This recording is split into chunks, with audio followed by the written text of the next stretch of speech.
അമ്മയും അച്ഛനും പോയതിനു ശേഷം ഞാൻ ഇത്രയും സന്തോഷിച്ചിട്ടില്ല ഒരു ദിവസം. അത്രയും ബ്യൂട്ടിഫുൾ. Thank you. ബൈ. എന്നോമൽ നിധിയല്ലേ പീലി എന്നാളും അരികെ ഞാൻ കാവല. നമ്മൾ രണ്ടും കൂടി ഒരുങ്ങി ചാലയിൽ ചെന്ന് പൂ വാങ്ങിക്കാനായിട്ട് പോയപ്പോഴത്തേക്ക് ഫുള്ള് എല്ലാരും നമ്മളെ നോക്കുമ്പോ ഇത്ര ഉണ്ട് അട്ടിക്ക് പെയിന്റ്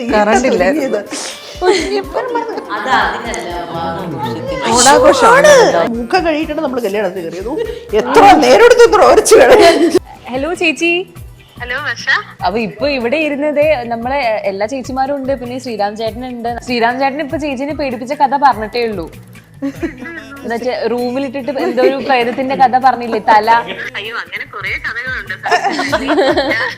ഞാൻ പറയുമായിരുന്നു രാജിയുടെ പഠിത്തം നിർത്തിയത് ഞാനാണെന്ന്.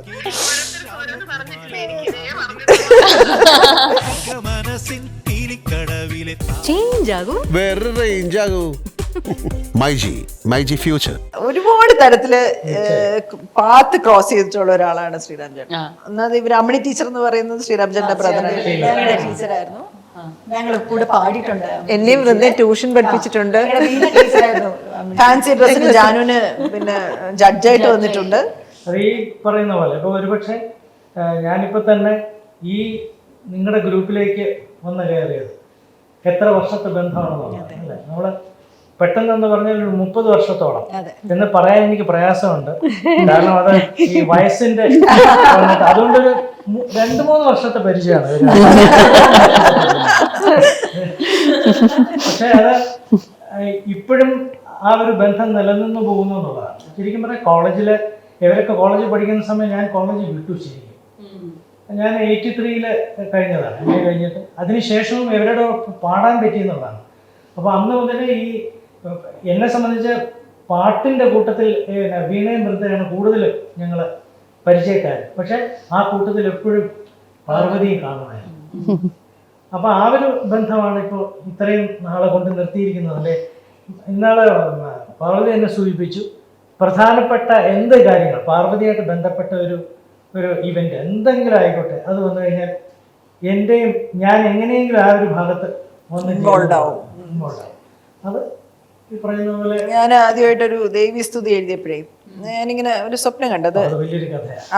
ARലെ ശ്രീക്ക് കൊടുക്കൂ എന്ന് പറഞ്ഞൊരു സ്വപ്നം കണ്ടു. അപ്പം ആദ്യം എനിക്ക് ARലെ ശ്രീരാം ചേട്ടനെയാണ് ഓർമ്മ വിളിച്ചിരുന്നത്. ഇത് പറയാം. ഞാൻ നിന്നെ വിളിച്ചിരുന്നു. കാവലൻ സാറാണോ ആരാണെന്ന് കാവലൻ സാറിന് അന്ന് പറഞ്ഞില്ല. അന്ന് എനിക്ക് കാവലൻ സാറിന്റെ പേര് ഓർമ്മയും വന്നില്ല. ഹൃദയമാ ടീച്ചറാണ് പിന്നീട് പറഞ്ഞത്. ഞാൻ ശ്രീരാം ചേട്ടയിലാണ് ആ വരികൾ കൊണ്ട് കൊടുക്കുന്നത്. ശ്രീരാം ചേട്ടൻ വായിച്ചു നോക്കിയിട്ട് ശ്രീരാം ചേട്ടൻ അന്ന് വിട്ടു, ഇവരെന്തിനാണ് എൻ്റെ അടുത്ത് ഇത് കൊണ്ടുവരുന്നത്. അപ്പൊ ശ്രീരാം ചേട്ടൻ പറഞ്ഞു, ഞാൻ ഇത് പാർവതി നമുക്ക് MG രാധാകൃഷ്ണൻ ചേട്ടനെ കൊടുക്കാം എന്ന് പറഞ്ഞിട്ട് അന്ന് അദ്ദേഹം അമൃതയിൽ ട്രീറ്റ്മെന്റിന് പോവുമായിരുന്നു. പിന്നെ ഞാൻ ഇതിനെ കുറിച്ച് മറന്നുപോയി സത്യം പറഞ്ഞാൽ. ഇത് കൊടുത്തിട്ട് ഞാൻ പ്രിന്റ് ഔട്ട് എടുത്ത് കൊടുത്തു. എൻ്റെ അടുത്ത് 10 ദേവീസ്തുതികളാണ്. അപ്പോൾ ഇത് തന്നിട്ട് പറഞ്ഞു നമുക്ക് എത്രയും പെട്ടെന്ന് ചെയ്യണം. അപ്പോൾ ഞാൻ നോക്കുമ്പോൾ അന്നത്തെ സ്റ്റുഡിയോ റെന്റ് അന്നെ ലൈവ് വായിപ്പിക്കണം, ഒരു നല്ലൊരു എമൗണ്ട് ആവും, എന്നാലും അഡ്ജസ്റ്റ് ചെയ്ത് ചെയ്യാം എന്നൊക്കെ പറഞ്ഞ് അങ്ങനെ സംസാരിച്ചിരുന്നു. പിന്നെ എന്തോ ഒരു ഇടയ്ക്കൊരു ഗ്യാപ്പ് വന്നു. അതിനിടയ്ക്ക് ഒരു വാക്ക് പറഞ്ഞു, ഇത് വിഷുവിൻ്റെ അന്ന് 14-ാം തീയതി ഇത് നടയിൽ വെക്കണം ക്ഷേത്രത്തിൽ, പക്ഷെ എൻ്റെ മനസ്സിൽ ഞാൻ ഒരു തെറ്റ് ചെയ്തല്ലോ എന്നുള്ള തരത്തിൽ ഞാൻ ഈ 10 എണ്ണവും ട്യൂൺ ചെയ്ത് ആ അമ്പലത്തിന്റെ നടയിൽ പോയി ഞാൻ ഇരുന്ന് പാടി വിഷുവിൻ്റെ. അപ്പൊ അത് എന്നാലും പക്ഷെ അത് പിന്നീട് ശ്രീകുമാറാണ് ട്യൂൺ ചെയ്തത്, ശ്രീചേട്ടനാണ് അത് ഇത് ചെയ്തത്. പക്ഷെ ശ്രീരാം ചേട്ടനുമായിട്ട് അങ്ങനെ അല്ലാതെയും പല കാര്യങ്ങൾ അല്ല ശ്രീരാം ചേട്ടൻ. മിക്കവാറും ഈ ആകാശവാണിയിൽ ഗായക സംഘം, അങ്ങനെയാണ് ഞങ്ങൾ ഈ സംഘം ഇപ്പോഴും നിലനിന്ന് പോകുന്നത്. അപ്പോൾ ഇവർ പാടി റിഹേഴ്സൽ കഴിഞ്ഞിട്ട് വരുമ്പോൾ തിരിച്ചിറങ്ങുമ്പോൾ മിക്കവാറും പാർവതി അവിടെ വരും. അവിടെ വന്നിട്ട് ഇങ്ങനെ ഒരുമിച്ചാണ് നടന്നു പോകുന്നതൊക്കെ. അപ്പോൾ എപ്പോഴും ഈ ഒരു സാന്നിധ്യം എന്നെ കൊണ്ട് ഇവര് ചെയ്ത്, ഞാൻ റിബേക്കയും കൂടെ പിന്നെ ഉദയഭാനു സാറിന്റെ കോറൽ ഗ്രൂപ്പിൽ പാട്ട് പാടാൻ അറിയുന്ന എല്ലാ അങ്ങേയറ്റത്തെ പുലികളാണ്.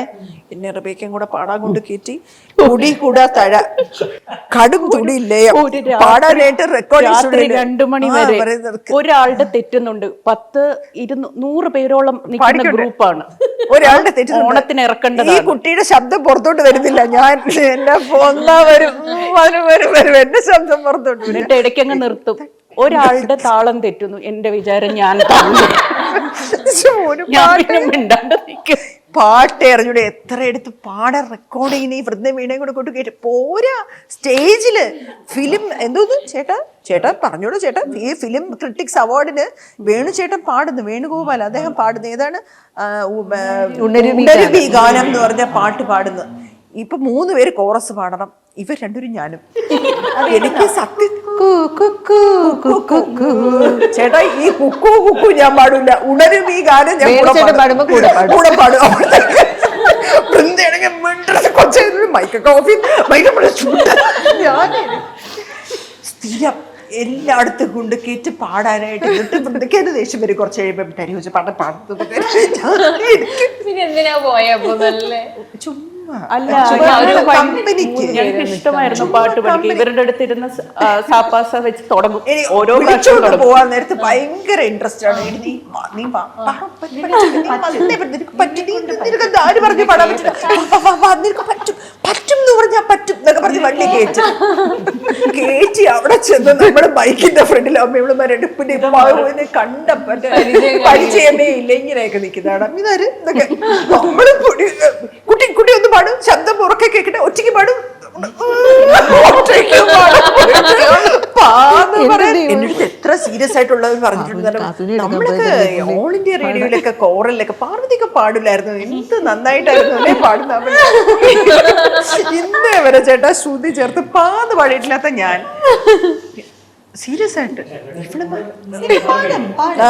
ഞാൻ പാടി, ഞാൻ വായനക്കിട്ടല്ല, അന്നേ ഞാനൊരു നടിയായിരുന്നു. ഞാൻ പാടി അഭിനയിച്ചു നന്നായിട്ട്. ഉണരുമി ഗാനത്തിന് ഞാൻ കോറസ് പാടി, കുക്കു കുക്കു ഞാൻ മിണ്ടൂല, എനിക്കത് ഇഷ്ടമല്ല. ഉണരുമി ഗാനം പാടപ്പോ ഞാൻ കൂടെ പാടി, ശ്രുതി തെറ്റിച്ച് ഇവള് ബൈക്ക് ഓഫ് ചെയ്തു.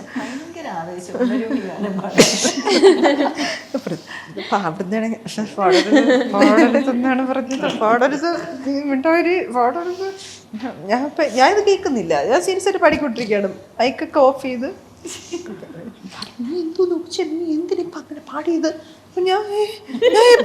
എനിക്ക് ഓർമ്മ പോലില്ല. ഞാനിത് പലകാലം സ്റ്റേജിൽ കയറുന്നതേ പേടി, അതിൻ്റെ ഇടയിൽ കൂടെ കുക്കു കുക്കു അല്ല എന്തോന്ന് കുക്കു, എനിക്ക് ഉണരുമി ഗാനം അറിഞ്ഞുകൂടാ. ഞാൻ ചുമ്മാ ഇവരുടെ കൂടെ കയറി പോകുന്നതാണ്. സാരിയെ കൊടുത്ത് മേക്കപ്പ് ഒക്കെ ഇട്ട് ഹാഫ് സാരിയെ കൊടുത്ത് പെയിന്റ് അടി, അതാണ് മെയിൻ ഇൻട്രസ്റ്റ്. ഒരുങ്ങി അവിടെ ചെന്നിങ്ങനെ നിൽക്കുക, പടം അറിഞ്ഞൂടാ, പാട്ടിലാണ് കൊണ്ടുപോകുന്നത്. ആ ചേച്ചി പിന്നെ പാറുജിന്റെ ഒരുക്കത്തിനെ പറ്റി പറഞ്ഞിട്ടുണ്ട്, ഭയങ്കര ഒരുക്കമാണ്. എന്താണ് ആ ഒരു ഒരുക്കത്തിന്റെ കഥ, എന്താണ് ഇവരെല്ലാരും കൂടി ഉണ്ടാകുമ്പോ പറയാൻ പറ്റുന്നത്? രാജിയുടെ കല്യാണത്തിന് ഞാനും വെറുതെ കൂടെ പോയത്, സുരേഷ് ചേട്ടന്റെ വൈഫിന്റെ കല്യാണത്തിന് ഞാനും വെറുതെ കൂടെ പോയത്. ഇവളുടെ വീട്ടിൽ പോയി ഒരുങ്ങാൻ റിപ്പേക്കടെ നീ ഉണ്ടായിരുന്നു. നമ്മൾ ഒരുങ്ങി പെയിന്റ് അടിച്ച് ഇരുട്ടായിരുന്നു മുറിയില്. രാധികയുടെ കല്യാണത്തിനാണ്. അല്ല, നമ്മൾ രണ്ടും കൂടെ ഒരുങ്ങി ചാലയിൽ ചെന്ന് പൂ വാങ്ങിക്കാനായിട്ട് പോയപ്പോഴത്തേക്ക് ഫുള്ള് എല്ലാരും നമ്മളെ നോക്കുമ്പോ ഇത്ര ഉണ്ട് അട്ടിക്ക് പെയിന്റ് ചെയ്ത്.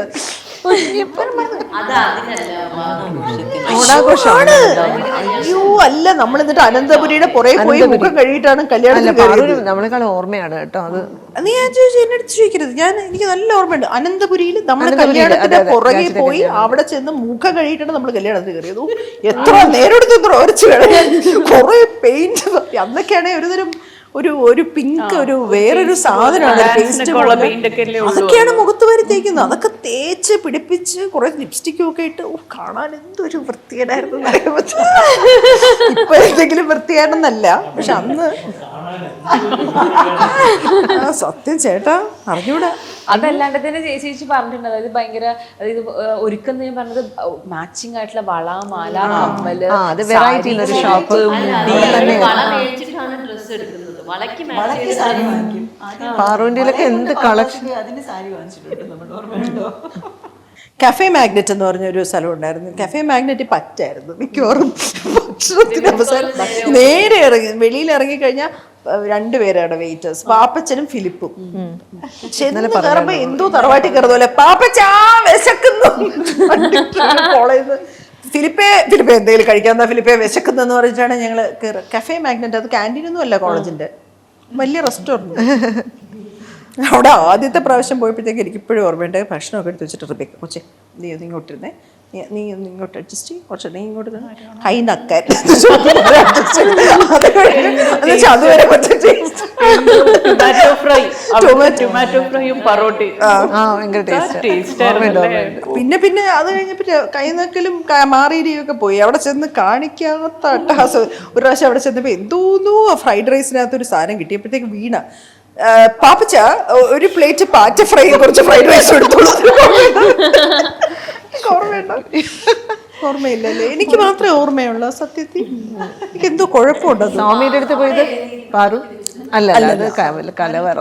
അത് കലവറയിൽ. അയ്യോ, അത് എന്തെന്നറിയാമോ ചേട്ടാ, ഞങ്ങൾ പിന്നെ ഇന്നലെ എന്ന് പറഞ്ഞ സിനിമ കാണാൻ പോയി. അപ്പം ഞാനും വൃദ്ധ വീണയും കൂടെയാണ് പോയത്. അപ്പം നേരത്തെ ആയിപ്പോയി ടിക്കറ്റ്. ഞങ്ങൾ പോയപ്പോൾ 1 മണിക്കേ ഷോ ഉള്ളൂ. ഞങ്ങൾ 11 മണിക്ക് കോളേജിൽ നിന്ന് ഇറങ്ങി. അപ്പോൾ എവിടെയെങ്കിലും പോയി എന്തെങ്കിലും കഴിക്കണം. അപ്പം അങ്ങനെ കഴിക്കാനൊന്നും പോകാനൊന്നും അറിഞ്ഞൂടാ. അപ്പം ഞങ്ങൾ കലവറയിൽ പോയി ഭക്ഷണം ഓർഡർ ചെയ്തു. എന്തോന്ന് പട്ടൂരയും നാനും. കയ്യിലാണെങ്കിൽ ആരുടെയും കയ്യിൽ പൈസ ഇല്ല. ഞങ്ങൾ ബാഗെല്ലാം ഇങ്ങനെ തോക്കി വന്നപ്പോഴത്തേക്ക് എൻ്റെ കയ്യിൽ 700 രൂപ. എനിക്കിപ്പോഴും ഓർമ്മയില്ല. എമൗണ്ട് അല്ലേ ഇപ്പോഴത്തെ, അത് വെച്ച് നോക്കിയാ അല്ലേ? അന്ന് അങ്ങനെയാണ് വന്നത്. നമ്മൾ ഞെട്ടിപ്പോയി.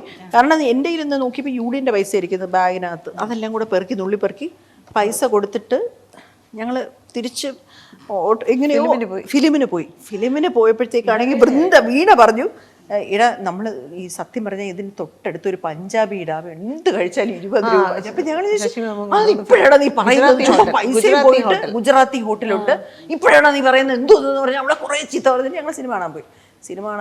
ഇന്നലെയുടെ ക്ലൈമാക്സ് ആണേ. ഇന്നലെയുടെ ക്ലൈമാക്സ് എന്ന് പറഞ്ഞാൽ പിന്നെ ആ ജയറാം പോയി ശോഭനെ ഇങ്ങനെ ഹഗ് ചെയ്യുന്നു. സുരേഷ് ഗോപി അദ്ദേഹം ഇങ്ങനെ മനസ്സിലാവുന്നില്ല, അദ്ദേഹം ആ പിന്നെ ആൽബം മനസ്സിലാകുന്നില്ല. ആ ആൽബം ഒക്കെ നോക്കുന്നു, കണ്ണ് നിറയുന്ന സീൻ. എല്ലാവരും ഇങ്ങനെ വികാര നൃത്തമായിരുന്നു. അപ്പം വീണ എന്തോന്ന്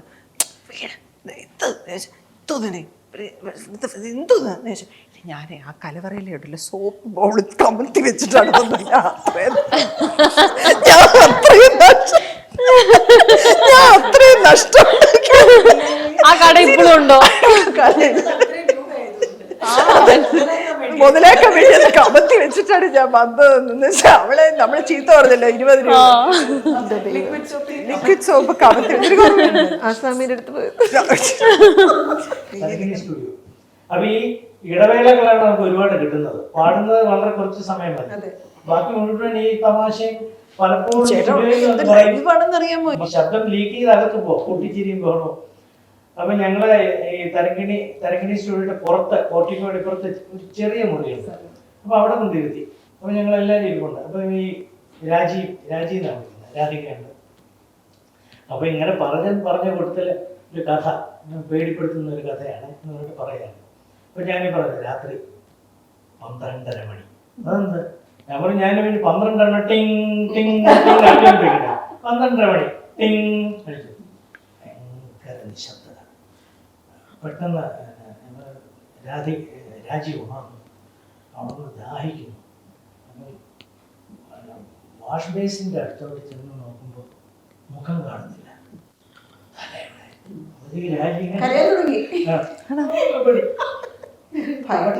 രാജി തിരിഞ്ഞു നോക്കുമ്പോ തല ഇങ്ങനെ വിളിക്കുന്നത് രാജി ബാ എന്ന് പറഞ്ഞിട്ട് രാജി നടക്കുന്നതും ലൈറ്റ് പോലും പറഞ്ഞില്ല, കറണ്ട് പോയി. ഒറ്റ ഈ ചെറിയ മുറിക്കകത്ത് ഒരു പെൺകുട്ടി അയ്യോ എന്ന് വിളിച്ചാൽ തീർന്നില്ല. ഓടി വന്നിട്ട് കരച്ചിലും ബഹളവും പേടിച്ചു. കല്യാണം കഴിഞ്ഞിട്ട് സുരേഷ് ഗോപിയും ഇവര് രണ്ടുപേരും ഇറങ്ങി വരിക. അപ്പൊ നമ്മളെ പരിചയപ്പെട്ട് വരുമ്പോ ശ്രീറാം അല്ലേ, ഈ പെൺകുട്ടികളെ മുറിയിലിട്ട് രാജി പറഞ്ഞു അതൊന്നും മറക്കാനേ പറ്റില്ല. അങ്ങനെ ഒരുപാട് രസകരമായിട്ടുള്ള ഒരുപാട് മൊമെന്റ്സ് നമ്മളിപ്പോ നമ്മുടെ കഥകളിൽ ഏറ്റവും കൂടുതൽ കേട്ടിട്ടുള്ള ഒരാളാണ് രാജി ചേച്ചി, അതായത് നമ്മുടെ രാധിക ചേച്ചി, സുരേഷ് ഗോപി സാറിന്റെ വൈഫ്. അപ്പം നമ്മള് ആക്ച്വലി രാജിയാണെങ്കിൽ രാജിയുടെ പഠിത്തം നിർത്തിയത് ഞാനാണ്. ഈ പിന്നെ എന്ന് വെച്ചാൽ സത്യം വിമൻസ് കോളേജിൽ ഡിഗ്രി ഫസ്റ്റ് ഇയർ പരീക്ഷ എഴുതാനായിട്ട് രാജി ഇങ്ങനെ പോകുമ്പോൾ ഞാൻ അതിൻ്റെ മണ്ടേ ഇരിക്കുന്നു. രാജി ഇങ്ങനെ നോക്കിയിട്ട് ഇങ്ങനെ നോക്കി ക്ലാസ്സിനോട് ചെന്ന് പാറു എഴുതുന്നില്ലേ എന്ന് ചോദിച്ചപ്പോൾ ഞാൻ എഴുതുന്നില്ല എന്ന് പറഞ്ഞ് അപ്പോഴത്തേക്ക് ആണോ എന്ന് ചോദിച്ചിട്ട് ഇവള് ക്ലാസ്സിൽ കൂടെ ഇങ്ങനെ രാജി കയറിയിട്ട് ഇപ്പുറത്തെ വശത്തിൻ്റെ റോഡിൽ കൂടെ ഇറങ്ങിയിട്ട് ഞാനും എഴുതുന്നില്ല എന്ന് പറഞ്ഞിട്ട് ഞങ്ങൾ രണ്ടും കൂടെ രാജിയുടെ വീട്ടിൽ പോയി. അന്ന് സുരേഷനുണ്ട് ഏതോ സിനിമയെ കഴിഞ്ഞിട്ട് ഞങ്ങൾ രണ്ടും കൂടെ വർത്താനമൊക്കെ പറഞ്ഞ് അതിനുശേഷം ഞാൻ പഠിച്ച് MA എടുത്ത് MPhil രാജിയുടെ പഠിത്തം പോയി. അന്ന് പരീക്ഷ എഴുതിയിരുന്ന രാജി ചിലപ്പോൾ എഴുതിപ്പോയാലും. രാജി ഞങ്ങളൊരു ലൈവിലാണേ, പിന്നെ രാജിക്ക് വരാൻ പറ്റാത്തതിൽ വലിയ സങ്കടമുണ്ട് ഞങ്ങൾക്ക്.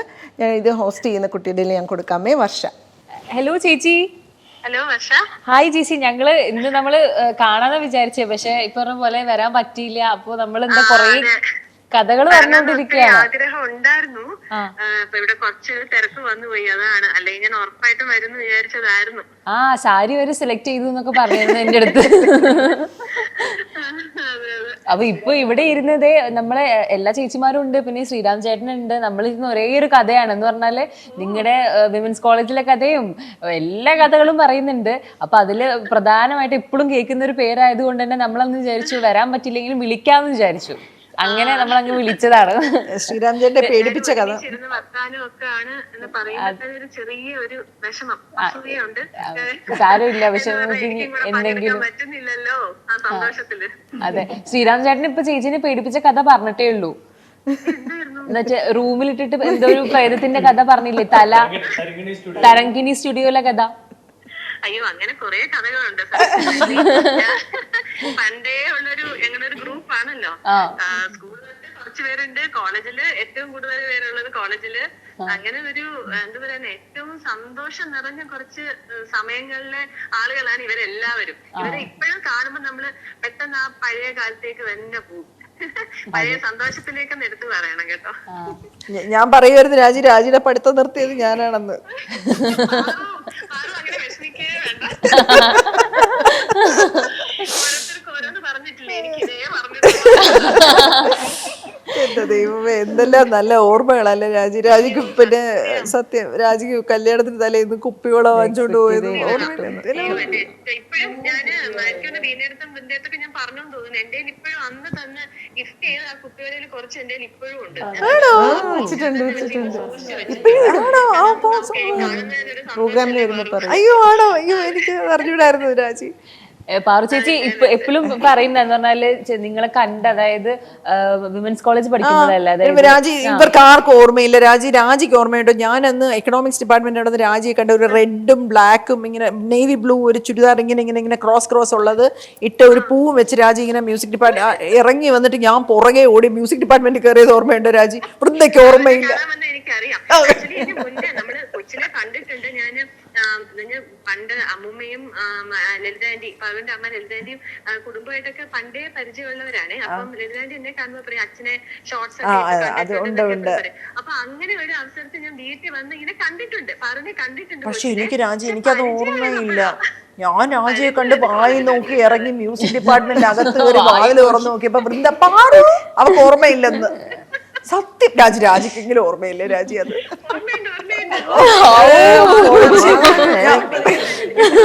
നിന്റെ ഓർമ്മ ഭയങ്കര. അത് തന്നെ. ഇവിടെ ഞങ്ങള് കാത്തുണ്ട്, റബേക്കയുണ്ട്, ശ്രീരാജനുണ്ട്, ചിപ്പിയുണ്ട്, ജാനും ഉണ്ട്, വീണയുണ്ട്, വൃന്ദയുണ്ട്. അത് തന്നെ നമ്മുടെ ഗ്രൂപ്പ്, മരത്തിന്റെ മൂട്ടിലിരിക്കുന്ന ഗ്രൂപ്പിൽ ഞാൻ ഇടയ്ക്കിടയ്ക്ക് വരുന്ന ഗ്രൂപ്പ്. ചേച്ചി അപ്പൊ മരംമൂട്ടിൽ പോയിരിക്കാറുണ്ടോ? ഒരു ദിവസം രാജി അനിത പി വിയും കൂടെ വന്നിട്ട് എന്തോന്നോ പാടിയപ്പോ ഞാൻ ഒരു വരി പാടി. അപ്പോഴത്തേക്ക് അനിത പി വി പാടുമല്ലോ എന്ന് പറഞ്ഞത് എന്റെ രാജിക്ക് ഓർമ്മയുണ്ട്. ഞാൻ കരഞ്ഞു. പാടുക എനിക്ക് തന്നെ. ഞാൻ പാടുവോ കൊച്ചേ ഒക്കെ ആഗ്രഹം പാടാൻ. സത്യം, ഞാനിപ്പോ ആ സമയത്ത് ആ ഒരു മരത്തിന്റെ മൂട്ടിലേക്ക് ഇപ്പൊ പോയിരിക്കുകയാണ്. സത്യം, നമ്മൾ പറയുമ്പോഴേ ആ ഒരു സന്തോഷം, ഒരു എന്താ പറയാനാ, എല്ലാരും പറയുന്നതല്ലേ പണ്ട് കോളേജിൽ സ്കൂളിലൊക്കെ വെച്ച ഏറ്റവും നല്ല കാലമെന്ന്. ആ സമയത്ത് അത്ര തോന്നിയില്ല, പക്ഷെ ഇപ്പൊ ഇരുന്ന് ആലോചിക്കുമ്പോ സത്യം തന്നെയല്ലേ, ആ സമയമാണല്ലോ നമുക്ക് ഏറ്റവും സന്തോഷമുള്ള സമയം. സത്യം. നമുക്ക് ഇപ്പൊ ഇങ്ങനെ ചേച്ചി ഇങ്ങനെ സംസാരിക്കും കൂടി ചെയ്തപ്പോ എനിക്ക് ഭയങ്കരമായിട്ട് മിസ് ചെയ്യുന്നുണ്ട് ഇവിടെ കാണാൻ പറ്റാഞ്ഞതിലും അല്ലെ നമ്മളിങ്ങനെ ഇരുന്ന് ബാക്കി എല്ലാരും കണ്ടു. പക്ഷെ ഈ പറഞ്ഞ പോലെ നമുക്ക് വേറൊരു ദിവസമായിരിക്കാം ചിലപ്പോ കണ്ട് സംസാരിക്കാൻ ഇങ്ങനെ ഇരിക്കാൻ പറ്റുന്നുണ്ടാവുക. ഇനി എന്തെങ്കിലും ഉണ്ടെങ്കിൽ എന്നെ വിളിക്കണേ, ഞാൻ അങ്ങോട്ട് പറഞ്ഞിട്ടുണ്ട്. ഇനി നമ്മൾ ഇതിന്റെ സെക്കൻഡ് പാർട്ട് ഇറക്കുന്നതായിരിക്കും മക്കളൊക്കെ ആയിട്ട് വന്നിട്ടല്ലേ. ഇതൊരു ഭയങ്കര ഇതാണ്. എല്ലാരും കൂടെ കൂടിക്കഴിഞ്ഞാലുണ്ടല്ലോ നമ്മള് വേറെ ഒന്നും പിന്നെ ആലോചിക്കില്ല. ആ ഒരു ചിരിയും സന്തോഷവും തമാശ പറച്ചിലും ഒക്കെ ആയിട്ട് വേറൊരു ലോകമാണ് നമ്മള് കൂടിക്കഴിഞ്ഞാൽ. സന്തോഷം, സത്യം. ഭയങ്കര എന്താ പറയാ, എല്ലാരും ഭയങ്കര സന്തോഷത്തിലാണ്. അപ്പം ചേച്ചി അപ്പം ഇവിടെ നിന്ന് അത് ഊഹിക്കാൻ പറ്റും. കാരണം നമുക്കറിയാലോ ഇവരെല്ലാരും കൂടി കഴിയുമ്പോഴുള്ള ഒരു വൈബ് ഉണ്ടല്ലോ, അത് എങ്ങനെയാണെന്നുള്ളത് എനിക്ക് അറിയാവുന്നതാണല്ലോ. അതുകൊണ്ട് ആ സന്തോഷത്തിൽ ഇവിടെ ഇരുന്നും ഞാനും ഉണ്ട് പങ്കുചേരാനായിട്ട്. അപ്പൊ നമ്മള് വെക്കുവാണ് ചേച്ചി. അപ്പം നമുക്ക് ഇനി അടുത്ത തവണ വിളിച്ചാല് ഒത്തിരി സന്തോഷം. നെക്സ്റ്റ് ടൈം എന്തായാലും കാണാം. എല്ലാവർക്കും എന്റെ ചക്കര ഉമ്മ. താങ്ക് യു ചേച്ചി. ടാറ്റാ. രാജി ഒരു വരി വേടാ അഞ്ജനെ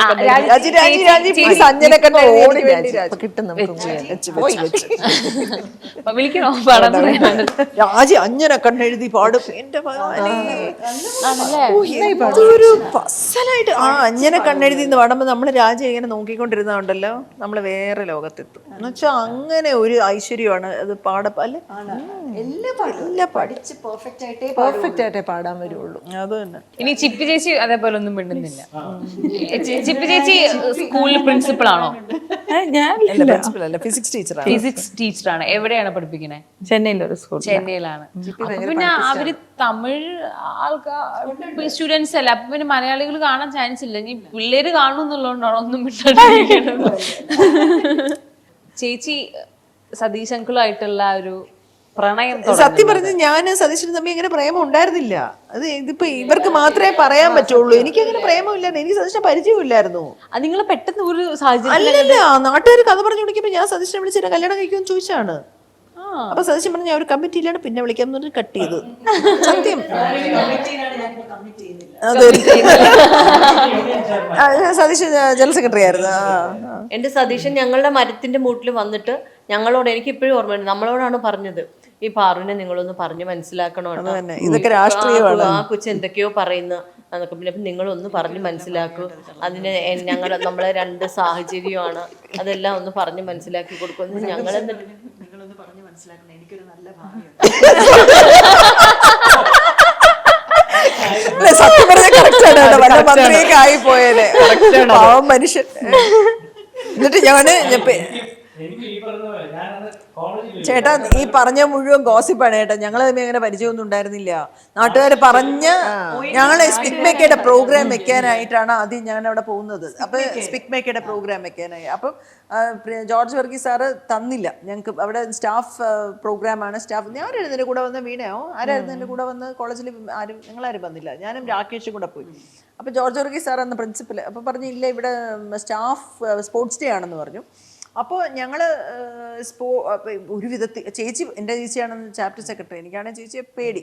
അപ്പം വേറെ കോളേജിലൊന്നും വെക്കാൻ പറ്റില്ല, വിമൻസ് കോളേജിൽ വെക്കാൻ പറ്റില്ല, ബാക്കി എല്ലാ കോളേജും അവധി, NSS അന്നില്ല, ഓൾ സയൻസ് ഇല്ല. അപ്പം ഞങ്ങൾ ഇങ്ങനെ കാല് പിടിച്ച് കെഞ്ചി ചോദിക്കുകയാണ്. അപ്പോൾ രാകേഷ് പറഞ്ഞു നമുക്ക് സതീശേട്ടനെ കാണാൻ പോകാം. ഞങ്ങൾ രണ്ടും കൂടെ സ്റ്റുഡൻറ്റ് സെൻറ്ററിൽ പോയി. സ്റ്റുഡൻറ്റ് സെൻറ്ററിൽ പോയപ്പോഴത്തേക്ക് ഒരു കാണണം, ഒരു മൂശാന്താടിയൊക്കെ വളർത്തി ഒരു ഇങ്ങനെ ഒരു കസേര കയറി ഇങ്ങനെ എന്ത് ചോദിച്ചിട്ട് ഒരാൾ. അപ്പം ഞങ്ങൾ പറഞ്ഞിങ്ങനെ അത് ചൊവ്വാഴ്ച കൊണ്ട് വന്നാൽ നടത്താം. ചൊവ്വാഴ്ച ഇവിടെ വന്ന് സതീശനും ഞാനും രാകേഷും കൂടെ ചെന്ന് പ്രിൻസിപ്പലിനെ ഇങ്ങനെ കണ്ടപ്പോഴത്തേക്ക് സാറ് ഇവരുടെ ഒരു കാര്യം സാർ അത് തന്നെ ഞാൻ സമ്മതിച്ചല്ലോ അല്ലേ വ്യാഴാഴ്ചയല്ലേ എന്ന്. അപ്പം ഇത് നടത്താനാണ് ഞങ്ങൾ പോയത്. അങ്ങനെയാണ് സതീശനെ ആദ്യമായിട്ട് ഞാൻ കാണുന്നത്. അതിനുശേഷം ഫിലിം ഫെസ്റ്റിവൽ ബുക്ക് ചെയ്യാനായിട്ട് സ്റ്റുഡൻറ് സെൻറ്ററിൽ ഞാൻ പോയിരുന്നു. ഈ രാകേഷ് തന്നെ, രാകേഷാണ് വില്ലൻ. രാകേഷിനെ മുറിയിലിട്ട് പൂട്ടി. കേറ്ററിങ്ങിൻ്റെ എൻട്രൻസ് എക്സാം ഉള്ളതുകൊണ്ട് വീട്ടിൽ നിന്ന് വിട്ടില്ല. അപ്പം ഞാൻ അവിടെ ചെന്ന് രാവിലെ തൊട്ട് സ്റ്റുഡൻറ് സെൻറ്ററിലേക്ക് പൂവൊക്കെ വെച്ച് വളയൊക്കെ ഇട്ട് SFIയിൽ ആരും അങ്ങനെ ഇരിക്കൂല. ഞാനന്ന് SFI ചെയർപേഴ്സൺ ആണെന്ന് പറഞ്ഞിട്ട് കാര്യമില്ല, ഞാൻ ഇങ്ങനെയൊക്കെയാണ് നടക്കുന്നത്. അപ്പം അങ്ങനെ അപ്പോഴത്തേക്ക് സതീശൻ വന്ന് അകത്തോട്ട് കയറി നാട്ടുകാർ മുഴുവൻ അവിടെ കൂടാൻ തുടങ്ങി. ചുമ്മാ ഇവിടെ നിന്നൊക്കെയോ അറിഞ്ഞിട്ട് 2 പെണ്ണുങ്ങൾ വന്നിരിക്കുന്നു. അപ്പോഴത്തേക്ക് സതീശൻ ചോദിച്ചു ഞാൻ കൊണ്ടുപോയാൽ മതിയോ? ഞാൻ പറഞ്ഞാൽ മതി, എനിക്ക് അങ്ങനെ വല്ലതും ഉണ്ടോ? ഞാൻ പോയി എന്തോന്നു ജൂബിലി ഫിലിംസിൽ, സേഫ് ഫിലിംസിൽ, അങ്ങനെ സേഫ് റിലീസിൽ നിന്ന് ഇറങ്ങിയിട്ട് സതീശനെ കാണുന്നില്ല. ഞാൻ നോക്കി പോയപ്പോൾ ആർട്സ് കോളേജിൻ്റെ ഫ്രണ്ടിൽ കുറേ പയ്യന്മാരുമായിട്ട് നിൽക്കുന്നു. അപ്പം ഞാൻ ചെന്ന് വെച്ച് കൊണ്ടാക്കണ്ടേ? അപ്പോൾ വേണ്ട ഞാൻ പൊയ്ക്കോളാം എന്ന് പറഞ്ഞു. ഇത്രയേ ഉള്ളൂ ഞങ്ങൾ തമ്മിൽ കമ്മ്യൂണിക്കേഷൻ. സതീശൻ മൈൻഡ് ചെയ്തിട്ടില്ല. യെസ്, അപ്പം നമ്മൾ ഒട്ടുമിക്ക വിശേഷങ്ങളും പറഞ്ഞു കഴിഞ്ഞു എന്ന് വിചാരിക്കുന്നു. ഇനി ഒരുപാട് ഉണ്ടെന്നറിയാം, പക്ഷെ സമയപരിധിയും ഒരുപാട് പേർക്ക് യാത്ര ഒരു ചേട്ടന്റെ കാറ്റേ കാറ്റേ പാടിയില്ലെങ്കിൽ ആൾക്കാർ ചീത്ത പറയും. അതും കൂടി രണ്ടുപേരെങ്കിലും അതും കൂടി കേട്ടിട്ട് നമുക്ക് തീർച്ചയായും എവിടെ ചെന്നാലും കാറ്റയിലൊക്കെയാണ് ഇപ്പോ അറിയപ്പെടുന്നത്. അത് ഇപ്പൊ 11 വർഷം കഴിഞ്ഞു. കാറ്റേ കാറ്റേ അതിന്റെ തമിഴ് വേർഷനും പാടാൻ അത് പാടിയാലും മതി. நேற்று 80 வெறும் கனவு, இன்று 80 புது நினைவு, சோக சுமந்த தோள்களிலே சாய்ந்திட வருதே வெண்ணிலவு, முட்டி முட்டி பால் குடிக்கும் கண்ணுக்குட்டி செல்லங்களும் குட்டி குட்டி பூக்களிலே தொட்டில் கட்டோ தன்றல்களும் காதில் தேன்மொழி சொல்கிறதே காற்றே காற்றே காற்றே காற்றே நீ பூக்கா மரத்தில் பாட்டும் மொழி வந்தோ ഞാലിപ്പൂക്കടലി പാട പൂക്കളി ആകെ നിറഞ്ഞു. ശരി, അപ്പൊ ജിഞ്ചർ മീഡിയയോട് എനിക്ക് എന്താ കൊച്ചു കൊച്ചു സന്തോഷങ്ങളല്ല, എൻ്റെ ജീവിതത്തിലെ ഏറ്റവും ബ്യൂട്ടിഫുൾ ആയിട്ടുള്ള ഒരു കുറച്ച് മണിക്കൂറുകൾ എന്ന് വെച്ചാൽ ഇന്നലെ മുതൽ തുടങ്ങിയതാണത് അല്ലേ? വൈകുന്നേരം മുതൽ ഈ സമയം വരെ അമ്മയും അച്ഛനും പോയതിനു ശേഷം ഞാൻ എത്രയും സന്തോഷിച്ചിട്ടില്ല ഒരു ദിവസം. അത്രയും ബ്യൂട്ടിഫുൾ. Thank you.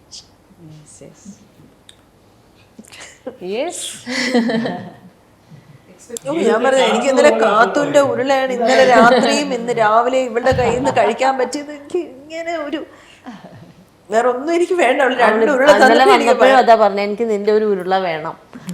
വേറെ ഒന്നും കഴിച്ചില്ല ഞാൻ, എനിക്കത് മാത്രം മതി. എനിക്കൊരു വിഷമം വന്ന് ഇരിക്കുമ്പോൾ രാവിലെ ഇവളുടെ കോളായിരിക്കും വരുന്നത്. അതെനിക്ക് ഭയങ്കര അത്ഭുതമാണ്. ഒരുപാട് പ്രാവശ്യം പറഞ്ഞിട്ടുണ്ട്. അപ്പൊ അവള് പറയും രാത്രി ഞാൻ രാത്രിയായിട്ട് നിന്നെ വിളിക്കാത്തതാണ്, ഞാൻ രാവിലെ അതുകൊണ്ടാണ് വിളിക്കുന്നത്, അല്ലെങ്കിൽ ഒരു വോയിസ് മെസ്സേജ് ഇടും. അപ്പൊ നമുക്ക് ഭയങ്കര ഒരു ഇതാണ്. എപ്പോഴെങ്കിലും കേൾക്കുമ്പോ തിരിച്ച് റിപ്ലൈ ഇടാൻ മതിയല്ലോ നമുക്ക്. അതൊരു വലിയ ആശ്വാസമാണ്. ശരിക്കും ഞങ്ങൾക്കൊരു ശരിക്കൊരു വല്ലാത്തൊരു ഇന്റിമസിയാണ് കേട്ടോ. ഞാൻ എല്ലാ വർഷവും ക്രിസ്മസിന് കേക്ക് ഉണ്ടാക്കും. വിതരണമൊക്കെ ഉണ്ട്. അതിൽ കറക്റ്റായിട്ട് ഇവരുടെ വീട്ടിൽ കൊണ്ട് കൊടുക്കും. അത് അന്ന് മുതലേ അങ്ങനെ തന്നെ. ഇവർക്കൊക്കെ ഇപ്പോഴൊക്കെയാണ് ഞാൻ കേക്കൊക്കെ ബർത്ത്ഡേക്കൊക്കെ ഉണ്ടാകും. പക്ഷേ ഈ പാറുൻ്റെ വീട്ടിൽ കൊടുക്കും. അപ്പോൾ എൻ്റെ വിചാരം പാറുവാണ് അത് കഴിക്കുന്നത്. അവളിതിൻ്റെ കേക്ക് എന്ത് ചെയ്യുന്നു ചോദിക്കും. അവളുടെ അച്ഛൻ മരിക്കുന്നതിൻ്റെ ഒരു വർഷം മുമ്പ് ഇവർക്ക് അന്ന് ഷൂട്ടിങ്ങാണ്. ഡിസംബർ 23 ഇല്ല 24 ഞാൻ കേക്ക് അവിടെ വീട്ടിലെത്തിക്കും. ഞാൻ എത്തിച്ചില്ല, കാര്യം അവളില്ലല്ലോ. ഞാൻ അപ്പോൾ അവൾ കഴിക്കാനില്ലല്ലോ. അപ്പോൾ അവൾ പറഞ്ഞു ഞാൻ ജാനുവരി 2 കണ്ടേ വരുള്ളൂ. ഓക്കെ, ഞാനത് വിട്ടു, കൊടുത്തില്ല. ജാനുവരി 2 3 ഇവളുടെ സെർസൊപ്പിച്ച് മരിച്ചു. അടക്കം എല്ലാവരും വീടിൻ്റെ മുറ്റത്തിരിപ്പുണ്ട്. ഞാൻ വീണ കാത്തു അകത്ത് കയറി സെർസൊപ്പിച്ച് കണ്ടു. പുറത്തിറങ്ങുമ്പോൾ അച്ഛൻ ഇരിപ്പുണ്ട്. ഞാൻ അച്ഛൻ്റെ കൈ പിടിച്ച് പറഞ്ഞ അച്ഛനെ ചോദിച്ചു. അച്ഛൻ കൈ തട്ടിയങ്ങ് മാറ്റി. എന്ത് എനിക്ക് കേക്ക് തരാത്തത്? ഞാൻ അന്നാണ് ഞാൻ ഷോക്ക്ഡായത്. കാര്യം എൻ്റെ കേക്ക് അത്രയും നാളും കഴിച്ചിരുന്നത് അങ്കിള, മറക്കാൻ പറ്റില്ല. ഞാൻ അത് കഴിഞ്ഞ് 2-3 ദിവസം കഴിഞ്ഞ് കേക്ക് ഉണ്ടാക്കി വീട്ടിൽ കൊണ്ടുകൊടുത്തു. എനിക്കിത് വേണ്ട, അത് വേണം. ഏത് ക്രിസ്മസിൻ്റെ കേക്ക്?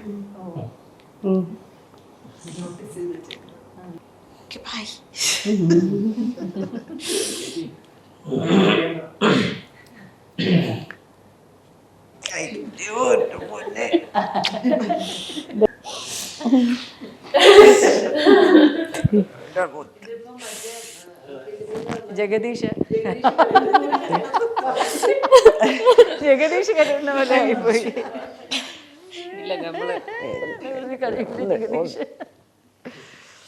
അയ്യോ അയ്യോ.